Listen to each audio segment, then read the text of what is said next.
Good evening. The Pound Ridge Library welcomes you to our Culture Quest series, which features professionals from all the disciplines of the arts. Tonight, we are pleased to present award-winning author and educator, Elizabeth Hand. Ms. Hand is the best-selling author of 16 genre-spanning novels and 6 collections of short story, fiction, and essays. Her work has received multiple Shirley Jackson, World Fantasy, and the prized Nebula Awards, among other honors. Her featured character, Cass Neary, has been praised as one of literature's great anti-heroes. Ms. Hand is a longtime reviewer, critic, and essayist for the Washington Post, the LA Times, and Fantasy and Science Fiction magazine, and is on the faculty of the Stonecast MFA program in creative writing. Her next novel, Hokalua Road, a noir novel, will be published next year. Ms. Hand grew up in Pound Ridge, where her parents still live. We are delighted to present to you Elizabeth Hand. Thank you so much, Jennifer. I want to thank you and Marilyn Tinter and Laurie Sarnoff and everybody connected with the library in Pound Ridge for arranging this, and to everybody who's out there in the equivalent of TV land, Zoom land. It's really wonderful to see you all. I guess everybody seems to be muted. So I'm going to talk about my journey as a writer, because it started in many ways at the Pound Ridge Library. So I thought it would be fitting to take that tack in talking about how I got here from there. I turned in yesterday my 17th novel to my editor, which will be out next year. And it's very strange still for me to think about being a writer, because for so many years it was not something that I it was a dream, but it was not something that I thought could happen. I teach, as Jennifer mentioned, I teach at an MFA program. I've also taught at many writers' workshops, and writers always have an origin story. When my graduate students do their thesis, they have to write an Ars Poetica where they talk about how they came to be a writer. And for me, it started when I was 5 years old. And it did not start so much with a book, although I grew up from an early age hearing books being read to me by my parents and other family members, grandparents, and was always surrounded by books. But when I was 5, I went to see a movie in a movie theater. This was back in the olden days when we had movie theaters. And it was not the first movie I saw. The first movie was probably a year earlier when my dad took me to see Walt Disney's Pinocchio. But this movie was The Wonderful World of the Brothers Grimm, which came out in 1962, which is really kind of a terrible movie. It's a ostensible biopic about the Brothers Grimm, and Lawrence Harvey, who was quite young and handsome at the time, plays Wilhelm Grimm, and he is the protagonist really of the film. And the movie goes back and forth between live action stuff with the Grimm brothers and love interest and really boring things like that, and then scenes of Wilhelm furiously writing his fairy tales. And then as he goes to sleep at night, they're acted out by the Puppetoons, which were stop action puppets it was sort of a George Pal. He directed a number of movies in the 50s and 60s with the Puppetoons. So all of the fairy tales are acted out by the Puppetoons. And at the end of the movie, Wilhelm has been told he can't write anymore. It's a terrible thing to do. He's wasting his time writing. He can't do it. He has to become a responsible adult and go to whatever his day job is. And he falls into despair. And the next time you see him, he's lying in bed and he's dying. He's in his bedroom and he's on his deathbed. And to a 5-year-old, this is very traumatic, because I've been watching for the last 2 hours this man writing these fairy stories with all these little characters, and now he's going to die. And what happens is he's lying in his bed, he's dying, and all of a sudden, through the window and the door, all of the characters that he's been writing his stories about come to surround him. So all the Puppetoons, there's the giant with Jack the Giant Killer, there's the 12 Dancing Princesses, there's the elves and the shoemaker, there's fairies, there's the the dancing princesses. There's a dragon from the Singing Bone. So all of these things surround him in his bed, all these magical creatures, and they say, oh, you can't die, because if you die, we will, we'll die with you and nobody will ever hear our stories, so you must live. And he sort of, you see him open and blink. And then the next scene, of course, he's up and awake and he's like furiously scribbling and writing his stories again. And I remember seeing that and thinking like, that's what I want to do. I thought, oh my God, I had no idea that this was a career path, but I thought whatever that is, you make these magical things appear, they come to life, and if you don't take care of them, they die. Plus, you can save somebody's life maybe. So I thought that was wonderful. But I had to first learn how to read and to write. So I went to school, I did that. And we lived until when a few months before my 10th birthday, we moved to Pound Ridge. And up until then, we lived in Yonkers. And I have very early memories of the Yonkers bookmobile, which came to the first place where we lived. I don't know if anybody here remembers a bookmobile. If you're of a certain age, you might, if you lived in an urban area. A bookmobile was sort of like a truncated bus that was set up as a rolling library. So it would drive around, and every week it would go to a different neighborhood, and you could walk into it and check out books. And then a week or two later, it would come back and you could get new books. It was really magical. It was, for me as a kid, it was the most amazing thing that you could walk into this little tiny secret like house on wheels that was filled with books. And then we moved to another part of Yonkers, and we started going to the Spray and Brook branch of the New York Public Library, which to me was immense, an enormous library I also loved. And then early in 1967, we moved to Pound Ridge. So this was a few months before my 10th birthday. And I don't remember exactly when I first went to what was then the Hiram Halley Library, but it must have been fairly soon after we moved in. It was my parents. I'm the oldest of 5 children. And so my brothers and sisters and I all were and still are a very close-knit family. I think they're all or most of them are here now. And so, we would have this sort of, 1960s wonder years childhood of playing outside all the time. But many hours that I spent, that I had, were spent in the library, and at some point, and I don't remember exactly when, my mother arranged with Helen Brown, who was the Marilyn Tinter's predecessor long ago at the library. My mom arranged with Helen Brown, Mrs. Brown, for me to go and volunteer at the library, which I did at least once and maybe more often, twice a week. And I would go there after school for several hours. And this was when I was, 10, 11 years old. I think I did it and through 8th grade. And it was just the most wonderful place to be, to spend time for a kid who wanted to be a writer, who loved to read. Basically, all I did was put away the books on the bookshelves. There was a little cart that you pushed around and you shelved the books. So I did that, and I learned very quickly that I had to do it very slowly, because otherwise I got it done in about 10 minutes and then there's nothing else for me to do for the next 2 hours. And I really wanted it to look like I was busy, so I do it very, very slowly. And in those days, the library, of course, was just a house. It was, it was a library, but it had not been expanded the way it is now. And one of the things that was interesting about it, I was thinking today, the way that the rooms were organized were arranged not in a dissimilar fashion from the way genres are now organized within the publishing industry.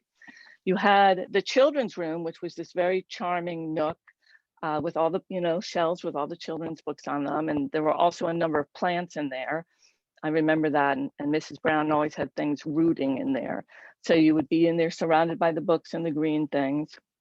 Then I'd take the cart down or carry the books, and you would go into the room where the main fiction was. So the most of the mainstream fiction, a very nice, big, well-organized, well-lit room.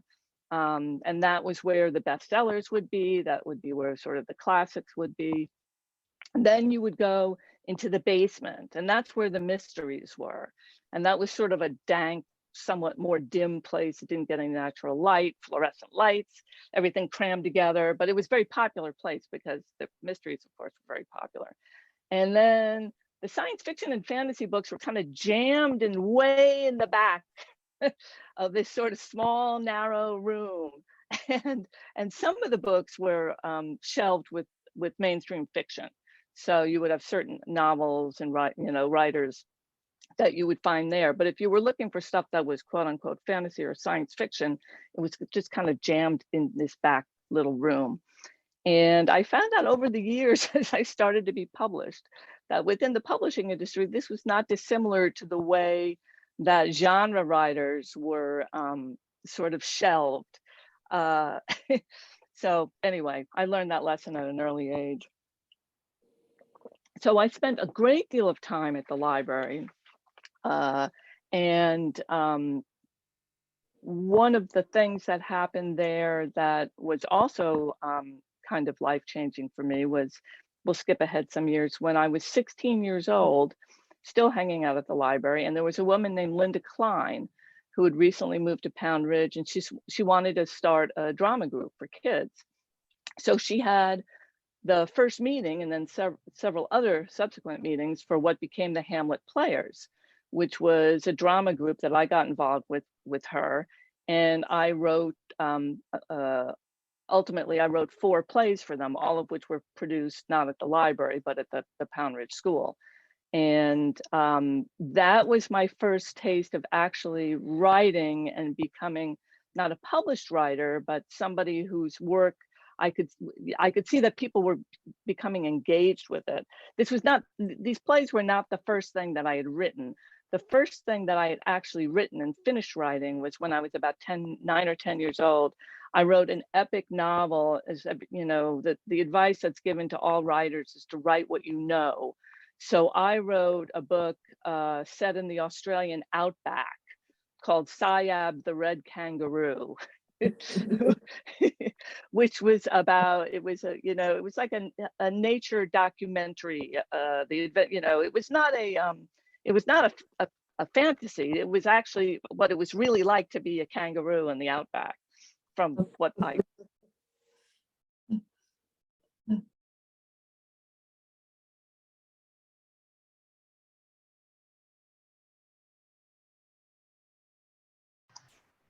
You're muted, Elizabeth. You're muted. Oh, that's odd. How did that happen? When did it get muted? Anyway, I don't know at what point it got cut off, but so that was my first finished, TypeScript work, was Siab the Red Kangaroo, when I was about 10 or 11 years old. But then I wrote the plays for the Hamlet Players, and Jim Kelly, who's in the audience, I was saying earlier, Jim is also a writer, a former colleague of mine at Stone Coast. We've known each other for many years. He and I and another writer named Jim McDonald all went to St. Patrick's School. We didn't know each other growing up. We all grew up and we all ended up becoming science fiction and fantasy writers. And one of Jim's younger brothers was in at least one of the plays that I did with the Hamlet Players, 2 of the plays, as were my 2 sisters. I don't think my brothers were ever roped into it. They were probably wiser. So that was a really crucial thing for me, was to have gone to that meeting at the library way back when in the 70s, and to meet Linda and to write those plays, because when the time came for me to go to college, I went to university in DC to study playwriting. And what I found out there, I was in a BFA program. I was actually the first and at the time the only playwright in the program. And I found out after 3 years that it was much, much harder to write a play than I could imagine writing a story or a novel would be. So I switched gears.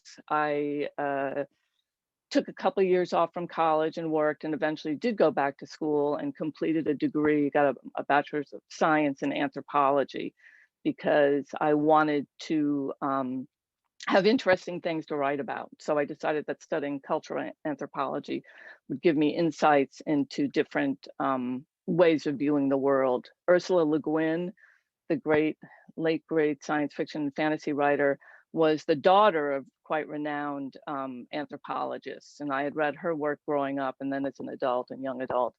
And that had made an impression on me that she had she too, her parents anyway, had this background in anthropology. So I did not ever work as an anthropologist, but it was useful training for somebody to become a writer. Another connection from the library in Pound Ridge was there were a number of women who were volunteers there, and one of them was a woman named Nancy Malawista. And I knew her as a kid, a teenager. And when I was 19 years old, she was dying of cancer, and I lived with her for several weeks. I was at home, and I lived with her sort of as a live-in health aide. My mother was a social worker, was director at a social services agency, and so she had me go in and work with Mrs. Malawista. And I lived with her for 2 weeks, and I was 19 years old. And when I was in DC, I'd gotten very, very involved in the punk scene. So this was kind of at my, early punkiest self. And I had, cropped off all my hair, and then I dyed it orange. I smoked cigarettes, although I did not smoke in her house, and had black fingernails. I was not happy to be living there for 2 weeks. It was over, it was Christmas time, and it was over New Year's Eve, and I was missing parties with my friends and various things. But it actually turned out to be a very kind of a transformative experience, because I loved Mrs. Malawista. She was quite a remarkable woman, sort of wry and very well read. She had quite an extensive library in her house. And I remember one night she was quite ill, and she was not very strong, but she would sort of rally for an hour, maybe in the morning and an hour in the evening, and we would sit in front of the fireplace and we would talk. And I was reading a book by Truman Capote. I think it was The Grass Harp, his first or one of his very early novels, stories, novellas. And she and I started talking about Truman Capote, who, of course, at that time in the 70s was famous as a writer, but he was equally famous for being famous. And I was a drama student, and I, of course, wanted to be famous. And I remember talking to Mrs. Malawista, and she said, well, what do you want to do with your life? And I said, well, I want to be a writer. I'm going to be a writer. And she said, well, what kind of a writer? And I said, I don't know. I'm going to be a famous writer, and I'm going to live in New York City. And, I'm going to be famous like Truman Capote is famous. And she looked at me and she said, no, you're not. She said, you're going to live in a little house in the woods with a dog. And I thought at the time, I was like, oh, she's out of her mind. But she said it in this sort of, kind of prophetic way. And indeed, years later, after I moved to Maine and bought Tule Cottage, which is this tiny 400 square foot cottage where I lived for a number of years with my children, and which is now my writing studio, I did, in fact, end up living in this little tiny house in the woods. I did not have a dog, but when I lived there with my children, when they were small, there were times when they were not, undog-like. So I felt that her prediction had actually come true. So that was another sort of sideways connection from the library. At some point there, Mrs. Brown retired. I remember going, I think, to her retirement party, some kind of a gathering, and Marilyn Tinter, Mrs. Tinter, came on, and I met her, and she's always been a wonderful supporter of me and my work over the years. And every time I would come home, I would go there, drop by with my mom to visit the library, say hello to Marilyn, and catch up on what was going on. This is all before I became published. And so by this point in time, I'm trying very hard to write and to get published, and I'm not getting anything published. I'm writing stories, I'm sending them out, nobody is buying them, nobody has heard of me. It's quite, quite depressing. I always tell my writing students this: it was much worse in the olden days, because when you would send a story out, nowadays people send stories out and they will sometimes get them rejected the same day. which is fantastic. You get rejected immediately. Back then, you would send a story out and 6 months could go by before you found out you were rejected. So there's some things have improved upon because you can now find out very quickly that somebody is not going to buy your work. When I was learning to write and trying to write, I had to send things out and wait for months and months before somebody would reject them. So I was sending things out for a number of years. Nothing was getting published. I was working at the Air and Space Museum at the time, which ended up being a place that I did write about in some of my fiction. It was not a job. It was certainly not my dream job at all, but it was a job. And I loved the people I worked with there. So, and it turned out to be a very interesting job because I was able to draw on it for some of my fiction. But I went one day, this is now in the early 80s, and I'd been writing stories and sending them out and nothing was getting published. I think I got one rejection letter that was actually a very nice rejection letter that was handwritten. I had read somewhere that Stephen King's first sales were to men's magazines. So there were magazines like Gallery, I can't even remember the others. And I think this was Gallery. And I sent whatever the story was, this bad horror story, and I sent it off to Gallery magazine. And I got this very nice handwritten thing back. And he said, "Thank you very much. I really enjoyed your story very, very, very greatly, but we are looking for more sex-oriented material." So that was the only time I ever got a handwritten until I started getting published, an actual response from an editor. So I did not go on at that point to write the more sexy material. But what I did do was I went one day on my lunch hour to a place that was near the Air and Space Museum called the Artifactory. And again, this is 40 years ago. And it was a place that carried lots of artifacts. So from all over the world, from Indonesia, from China, from Africa, from South America. And it was a wonderful place. It was a great, big, dim space. And it smelled wonderful because it smelled of like these exotic woods and incense and batik and all these things. And it was this man who worked there who was, friendly, but kind of kept to himself. And I went there and I fell in love with this puppet. And this is it. See my puppet? And so nowadays, you can actually find these puppets, and I have seen them. They've become mass produced, and you can find them in places in London at Camden Market. But in those days, they were not mass produced. They were made by artisans and in Indonesia, and they were used in plays and rituals. And I don't know how this guy got it, but he did. And it was $50, which to me was a huge amount of money. But I kept going back on my lunch hour and looking at it, and I fell in love with it. And I finally one day I bought it, and I brought it back to the cubicle I shared with my friend and colleague Greg Bryant. And I remember showing it to him, and I said, "This is going to bring me luck. I just have this feeling." And he said, "Yeah." And indeed it did, because I wrote a story inspired by and about that puppet called Prince of Flowers. And that became my first published story. I sent it out in 1987. It was published in 1988. It was actually published kind of by a fluke because I'd been collecting all these rejection slips. And I used, for reasons that are unknown to me, I used to keep them in the refrigerator. No, I kept them in the freezer. I must have put them, I don't think Ziploc bags had been invented, so I must have put them in an envelope in the freezer. I don't know why. Well, it's good because they actually were well preserved, and I have them all now, and they're still in very good shape.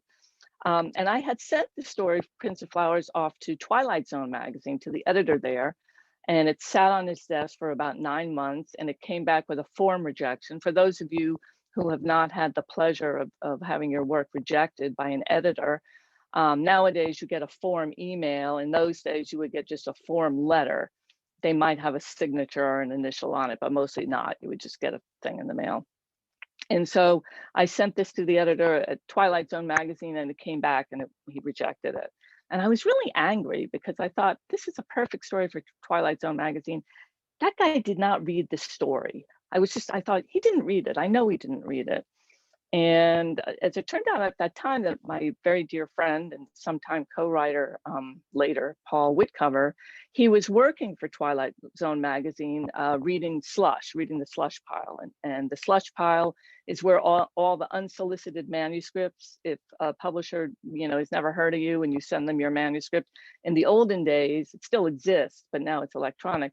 It was literally a pile of manuscripts that would come in, and they would end up on some poor schmo's desk. And that person, she or he, would have to read them and decide whether or not to pass them on to the editor. So my friend Paul was reading Slush at Twilight Zone, and I told him, I said, he rejected my story. And Paul said, well, I'll take care of that. I'll make sure he sees it. So Paul takes the story and he goes in and he puts it on his desk and he says, here, I think you should read this. It's really great. And so the editor read it and he thought it was really great and he published it. And in later years, he would sometimes tell people at panels, at conventions and things, he said, I discovered her. I discovered Elizabeth Hand. I published her first story.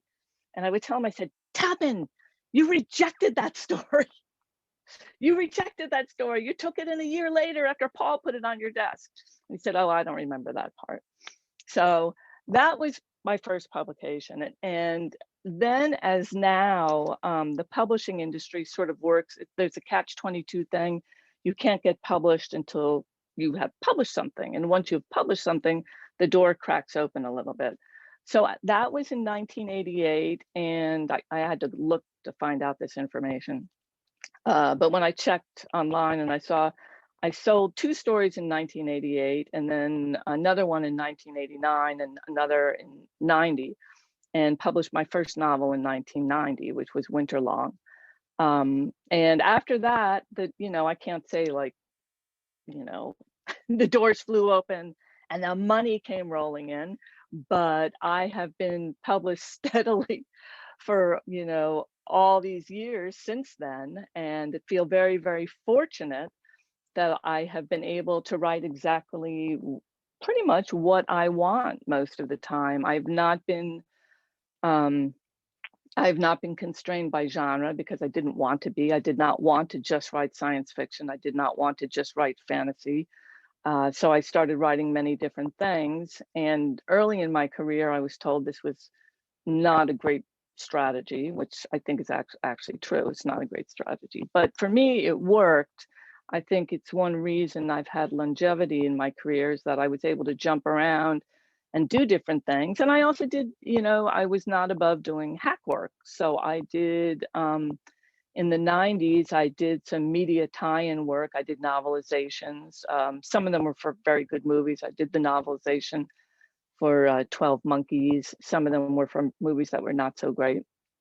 I did 4 Boba Fett juvenile novels for young kids, which were really fun to write. I did that when my son was about 10 years old and he was a Boba Fett fan. So I did it in part for that, but also for him, but also because it was just really, really fun to do it.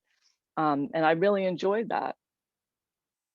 I wrote with my friend Paul, who I mentioned a few minutes ago. He and I created a comic book series for DC Comics called Anima, which was quite ahead of its time in some ways. It was canceled after a year and a half, but it had the first openly gay character in a comic book, which is not something it's ever gotten credit for.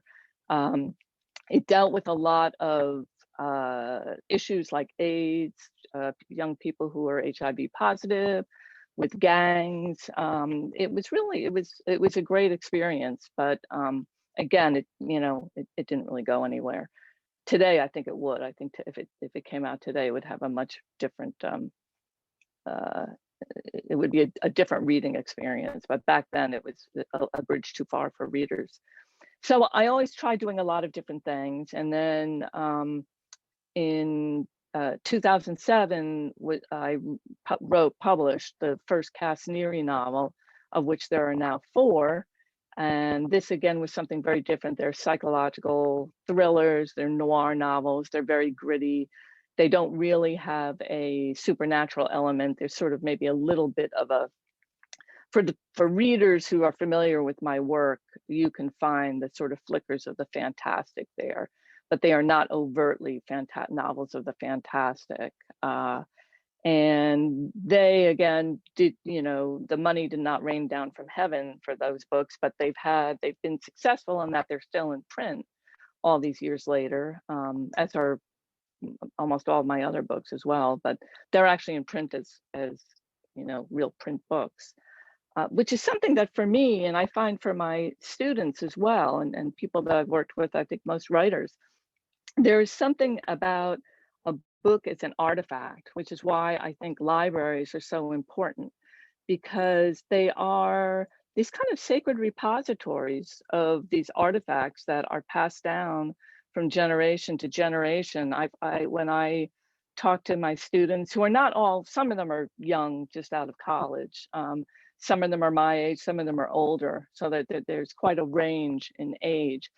But the one thing that everybody talks about at some point when they're talking about their inspiration, what made them want to become a writer, I would say that 8 out of 10 of them talk about being in a library, reading books as a child, being read to as a child, but discovering books in a library. Because for people, I kind of live in a library now. My partner is a book collector.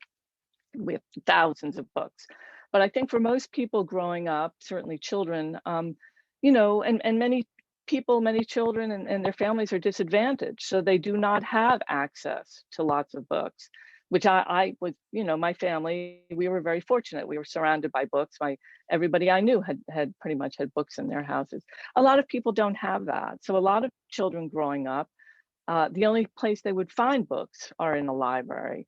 And the whole ritual of being old enough to check out a book and a pile of books and take them home and read them and bring them back next week. And then if you're an avid reader, as many writers were as children, the whole thing of like, you take out as many books as you can and you rush home with them and you read them all, and then you bring them all back the next day or the next week and you get another bigger stack and bring them back again. So I think that libraries are just so crucial, not just for writers, but for readers, for keeping people reading. I have to say that and maybe they're out there, and maybe this will change as the world changes, as it is now, but I have never heard an aspiring writer or reader say that they fell in love with reading, or that fell in love with writing or the idea of becoming a writer because they read a book on a computer screen. I've never had anybody say that. Everybody always talks about the joy of a book, of getting a book from the library, getting a book for their birthday, taking it home, opening it up and reading it and treasuring it. So I think, and I thank all of you there, Jennifer and Marilyn and everybody else, Lori, anybody connected with the library here or elsewhere, for keeping that flame alive. I think it's really important. I think that was one of the things during the pandemic when libraries shut down. It was very hard for people. And I think when they were able to start opening up again and allowing people to check out books, maybe one at a time on, curbside service, I think that was something that really made a great difference to the mental health and well-being of a lot of people who, I live in a very small town in Maine, and we have a little library here that opened about 4 years ago and has been a mainstay here since it opened. It was a one-room schoolhouse that was on one side of the road. I live in a little crossroads in a village, and it's just down from me, a few minutes walk. There was a one-room schoolhouse on one side of the road, which was completely gutted and empty. And on the other side of the road, there was a vacant lot.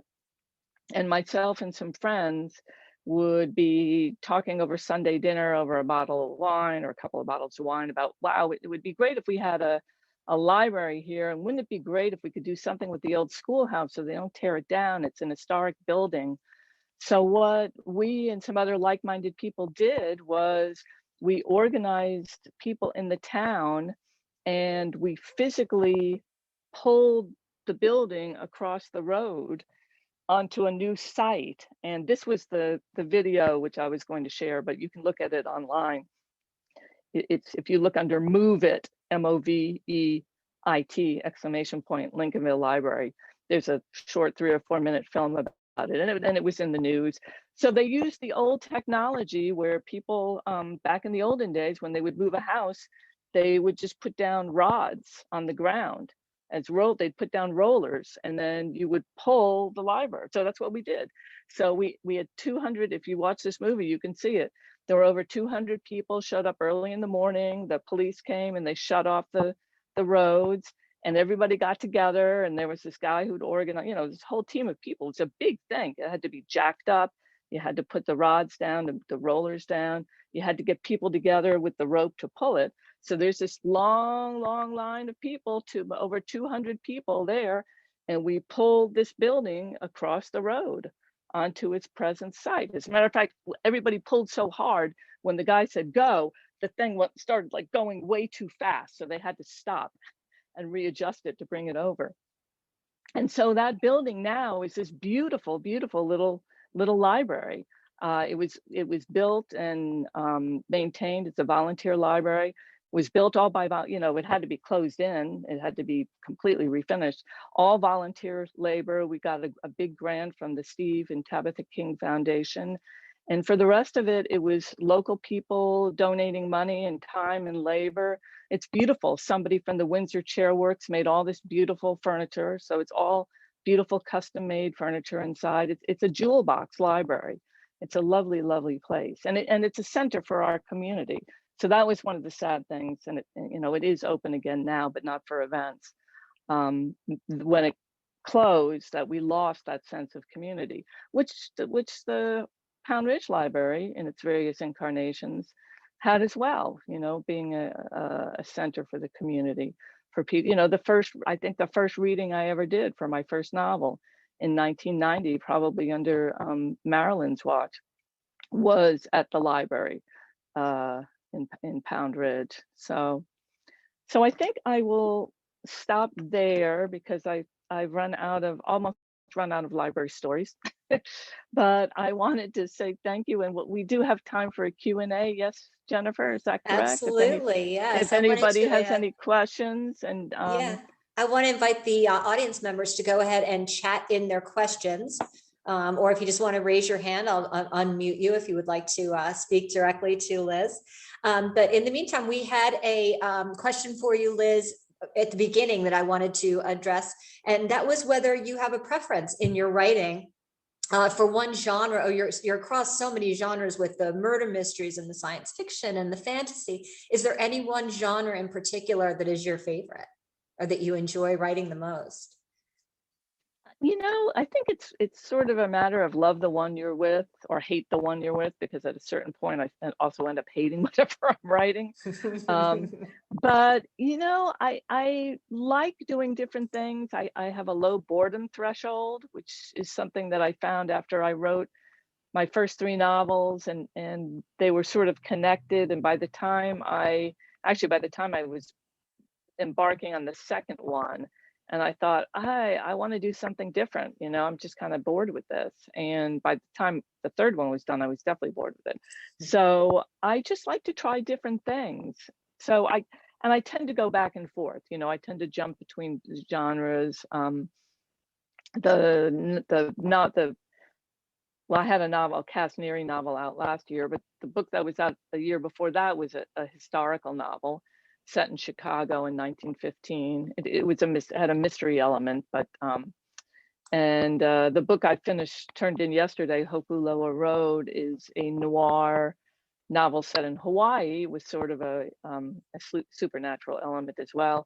And I'm not sure exactly what I'll do next, but it will almost certainly not be the exact same thing I did in the last book, because I like to try something new. So I see Richard Peabody is here too. I wanted to thank Callie for putting the connection to the video in the chat box there for the Lincolnville Library. So you can go back and watch that. Thank you, Callie and Tristan. Josh that asked if you can tell us any more about the upcoming novel. Very excited, and more Liz Hand books. So I don't know how much you want to give away, but we'd like to hear a little bit more about it. Yeah, thank you, Josh. Josh is another Mainer, a Stone Coast grad, a fine writer himself. Yeah, it is. Hokuloa Road is it's a noir novel. It's about the protagonist is a young man in his 20s who's from Maine. He's a carpenter. He's kind of adrift. And the book takes place during the pandemic, which it takes place in 2020. And he gets a job in Hawaii and as a caretaker for a reclusive, eccentric billionaire. And he goes there to take this caretaking job, and dark things ensue. He finds out that that this island where he's gone to has a history of a large number of missing people. But there's also, the plot also involves the extinctions of a lot of the wildlife in Hawaii, who are very, well, precious as all wildlife is, and very imperiled. So, but my daughter, Callie, lives on Maui, so that was one of the vectors for that. My son, Tristan, has worked as a carpenter, so he doesn't do that now, but we have lots of friends who are carpenters, so I was able to sort of draw on their knowledge from when, friends of mine who worked on my house and did things like that. I was able to do that. And I wanted to write a book that had there's so many, we read so many stories that feature toxic men. And Susan Conley, who's another writer who I know in Maine, and she was talking a year or two ago about trying to write, she has two sons, trying to have depictions of men and young men that are different and are more positive. And I thought, that was a really interesting point, because I thought this is very interesting. I write a lot about damaged characters. And so I thought, well, this is kind of going to be sort of a bit of a challenge to write about somebody who is basically just kind of a decent person. What a change. What a change from Cass Neary. What indeed, so, yeah. So anyway, that's thanks, Josh, for that question. That's great. And then we have a question from Barbara, who asks, what does your writing routine look like on a typical day? Well, that's a good question. Usually what I do is, my house is here. In non-pandemic times, I divide my time between Maine and London, where my partner lives, part of the year. So when I'm in Maine, my routine is I get up and I go down to Tule Cottage, which is about a 3-minute drive from here. And that's the little tiny cottage I mentioned earlier, where both of my kids were born and lived until they were about 8 years old. We lived there for about 8 years. And it's now my studio, and it's where I work. So I go down there and I basically work, and usually I try to do 1,000 words a day.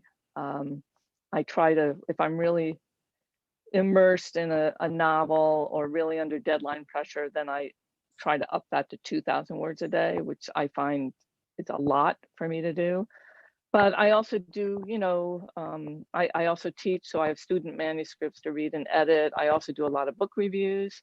So I have books that I have to read for review, and then book reviews to write. So it's basically, my whole life is spent reading or writing. and I love reading and I love writing, but it's not a whole lot of much else. When I'm in London, there's more to do, and I do make a point. I work when I'm there as well. When I'm there, I have a reading card for the British Library and for the Wellcome Library, so I'll go there and I'll work at one of those two places. But when I'm there, I can take advantage of museums and stuff like that, which we don't have. We have fewer of those in Lincolnville, Maine than they do in London. Comment from Richard Peabody, and says, DC loves you still, Liz. Oh, thanks, Richard. I love DC still. I lived in DC for many years, and a number of my books, a number of my stories, including a couple of novels, are set there. So I'm probably overdue for another DC novel. Thanks, Richard. From James Kelly, quote unquote, dangerous question with all these hands watching, but how do you process autobiography into fiction if you do?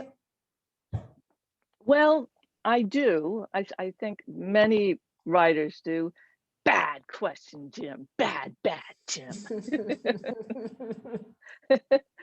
But yes, a lot of my stories do have an autobiographical element. As I was mentioning earlier about Nancy Malawista, that my experience of being with her ended up being a story called Snow on Sugar Mountain. The Cass Neary books are drawn very much from certain elements in my life and certain events and times.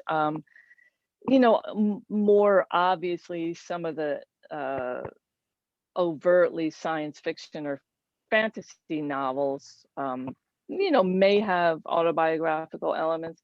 I think most writers have autobiographical elements in their work. I think it's hard to write a story without drawing on your own life to some degree, whether you're drawing on an emotional well, or whether you're drawing on experience, something that you did or something that you saw. For me, a lot of my work is very much impacted by place. So before I come up with, sometimes even before I come up with a character, I come up with a setting. So I'm very much drawn to setting. So for me, that kind of comes first, and then the character comes after, or sometimes the two of them in tandem. And the plot comes last. The plot is sort of, as people who have read my books, they know plotting is not my strong point, but it hasn't stopped me. But yeah, I mean, some works are more autobiographical than others. And the Cass Neary books probably, and Waking the Moon and Black Light, there's certain books that draw more on events and people as well, not just me, but other people who, I've known. So yeah, dangerous question. Marilyn wants to know, do you plan to write more Cass novels? Yeah, I'm not, the answer to that is I am not sure. The fourth novel, which came out last year, I ended it in a way, actually the third and fourth novels, Cass novels, I ended each of them in a way that I felt like if I never wrote another one of those books, I could feel okay about walking away from them. And the fourth one, I felt like that more so. But having said that, I do have sort of a vague idea for another book. I'm going to wait and see what happens. The series has been optioned by Sky TV in the UK, and they are, there's no, the way the things like this work, there's absolutely no guarantee anything will come of it, unfortunately. But if something were to come of it, then that might be more of an inspiration to write another book. And if not, then I don't know, I'll just kind of have to wait and see. Having just finished one book, I'm going to just kind of like, I need to let my brain lie fallow for a little while. But yeah, I'm not sure whether or not we've seen the end of Cass. I guess I'm just going to have to wait and see, see what happens. So. Question from Kathleen, and she wanted to know, do you have a favorite novel of the 17 you've written? I've asked other writers this question. They say that's like trying to pick your favorite child. I'm not sure if you feel that way. Yeah, it kind of is like that. It's sort of like, yeah, it is sort of like that. I have to say that I have a novella called Illyria that I really is close to my heart. But, a lot of my books, I really feel emotionally attached to. I can think of a few of my books I don't feel emotionally attached to. So, but just like, they are mostly my early books. My third novel, I kind of like, not so much. But most of the others, to some degree, I'm attached to them. Some I feel like are more successful than others. Some I feel like, okay, when I finish it, as with a story, I think like, okay, I did that. I got it right. I nailed it that time. And sometimes I finish a book or a story and I know I didn't do that. I write something and it's good, and maybe it even, and it gets published, but I know myself deep in my secret heart that I didn't quite pull it off for whatever reason. So, but some books I know that I did pull it off. So, and those are probably the ones that I'm happiest with. I was curious, you had mentioned that early in your writing career, in your youth even, that you were influenced by Ursula Le Guin. And I see you're surrounded by many, many books. I was curious if there are any authors that you're particularly fond of or that provided inspiration for your writing. Oh, gosh, too many to mention. James Patrick Kelly, there's one. Yeah, I mean, there's so many writers that's one of those questions that I always kind of deer in the headlights. John Crowley is a writer who had a big impact on me. Samuel R. Delany, Le Guin, Angela Carter. These are writers kind of going way back. Shirley Jackson, Robert Stone. I think a lot of, I think for me, as for a lot of artists, writers, musicians, our formative years are when we're young. So the books that we read at that time, and young can be loosely defined, up until age 30 or something.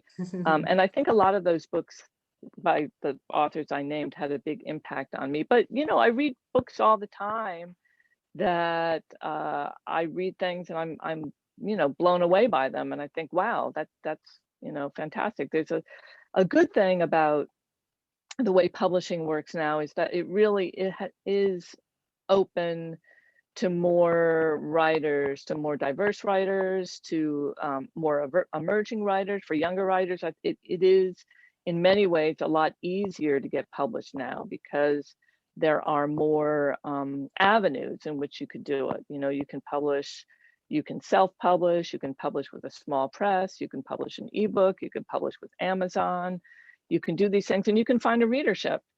And, most of the people who are publishing like that are not going to turn out to be Ursula Le Guin, but maybe one of them will be, and she'll be somebody else. She'll be a completely different writer. So I think that's one of the exciting things is that the thought that I can always discover. There's always the chance, the hope that I'll discover somebody new who will become my new favorite writer. Yeah. Absolutely. Well, we've run out of time. I want to thank you so much, Liz. It's been absolutely fantastic. You're a great storyteller too. Just tonight, thank you so really much. proved it, and in your body of work and everything. We really appreciate you taking the time to come and speak with us. And we hope you can do it again sometime. Thank you all so much. Thank you. Wonderful to see you, Good Jennifer, night, Marilyn, Lori, everybody else. Good night. Bye. Bye. Good night.